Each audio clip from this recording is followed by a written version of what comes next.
do you feel you need to be a little busier around the other team's crease? And if so, how do you get there? Yeah.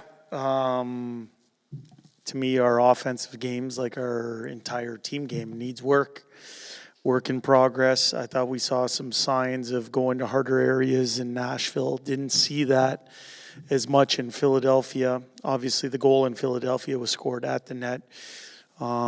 It's clear to us where the reward is. Now we have to find ways to get pucks there and get people there and to score in the National Hockey League. A lot of times it comes down to second and third effort, not just the first effort.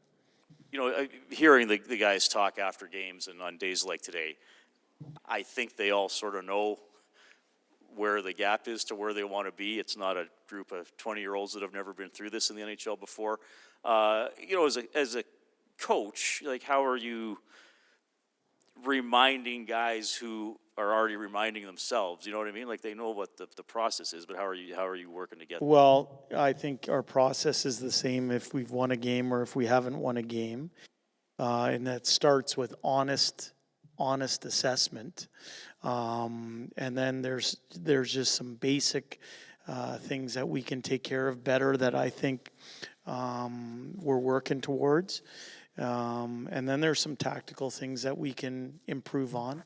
In the end, we haven't hit on all cylinders yet. We are a work in progress. We're looking to take a step forward here tonight. Our focus is on tonight. We are mission focused on the Winnipeg Jets. And those other games, they've been played. Today matters most. Jay, you've got obviously I can hear you. a very veteran team. And I just wonder, as a coach, what are some of the challenges of trying to bring in or move along a couple of younger players like Dylan Holloway and Philip Broberg when you've got such an established team? No, I don't see challenges. I think both of them are key parts to our team and are going to help our team both short term, medium term, and long term. How do they work to get a bigger slice of the pie? How do you, as a coach, what do you look for to afford them that? Well, I think what happens is that people take advantage of opportunities that are provided. And, I think both of those guys that you've mentioned, they're both part of our short-term, medium-term, and long-term plans here. In your preparation, how aware are you of the mindset, the situation of your opponent? Like, Winnipeg's in a bit of they don't love their start and similar things happening. So how aware are you of that?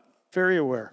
Very aware. That's part of understanding the opponent that's coming in, and whether that's at the midpoint of a season where a team's at, or have they traveled a lot, have they, what their last 5 games might have looked like. That's just all part and parcel in preparation for trying to win a game. The big thing for us, though, is especially early in a season when things are scrambly at times or things are not where you want them to be at times, most of our focus goes to us and making sure our game's in the right place. And it hasn't been through 4 games. As I said yesterday, we've been in and out of it competitively. We've been intermittent on the execution of team systems. This league's too good. We need to see improvement in those areas. So that's where most of our focus goes, to us, while at the same time respecting who your opponent is. We have numbers that are publicly available. You've always talked about the numbers that you have, that you guys use. Do your numbers paint any different a picture? And I don't expect you to give them to us, but what you guys track, what you find important, what's the internal picture telling you? Well, are you referencing something specific here? Maybe let's say the defensive side of the game. Yep. Okay, so the defensive side of the game, tracking it, obviously we've given up too many goals. You never want to give up 8 in one game, so that's a starting point for us. I think our penalty kill, which has given up 5 goals to this point, is trending in the right direction. It's going to get tested by a good power play here tonight, but I think we've given up 1 in our last 7, in 2 games on the road, so that's a good sign. I think we've given up 1 D-zone coverage goal on the season. 1 time where we've been hemmed in our own zone. I think we've given up 1 off a D-zone face-off. I think the majority of our goals that have gone in against us have come off of, some individual errors, specifically in the rush.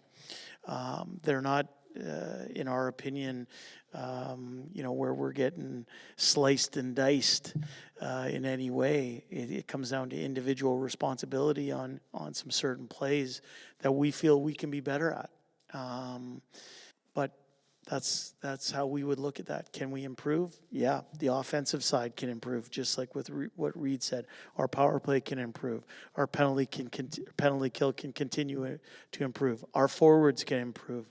Our defensemen can improve, and our goaltending can improve. There's a lot of room for improvement with our group through 4 games. Maybe years ago there was a time when the worse a team played, the louder their coach yelled and screamed. Yep.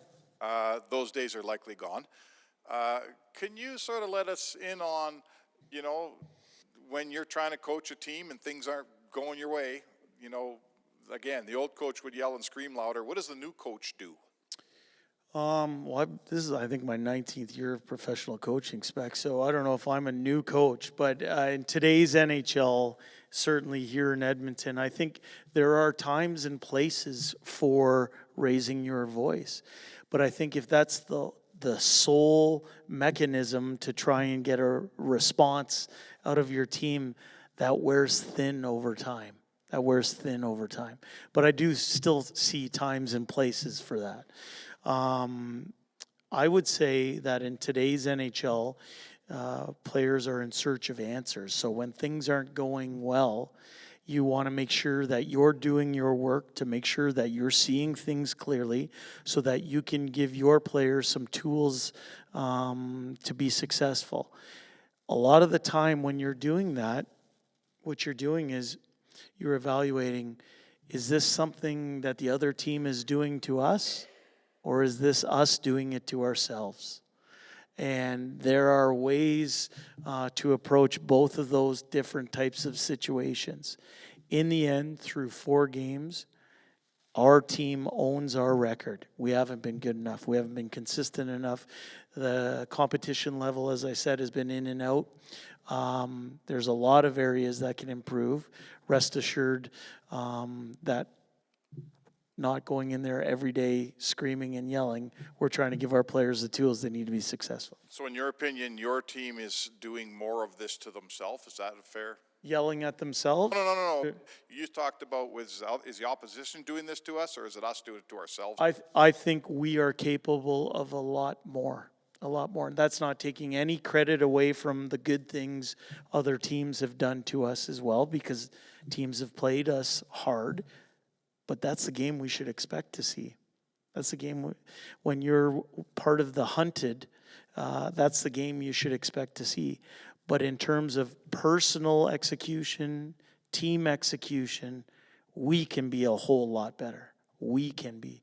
And that's why, going back to Ryan's question, when you evaluate or you prepare, a lot of it right now in our forming stage as a team is geared towards what we can do better.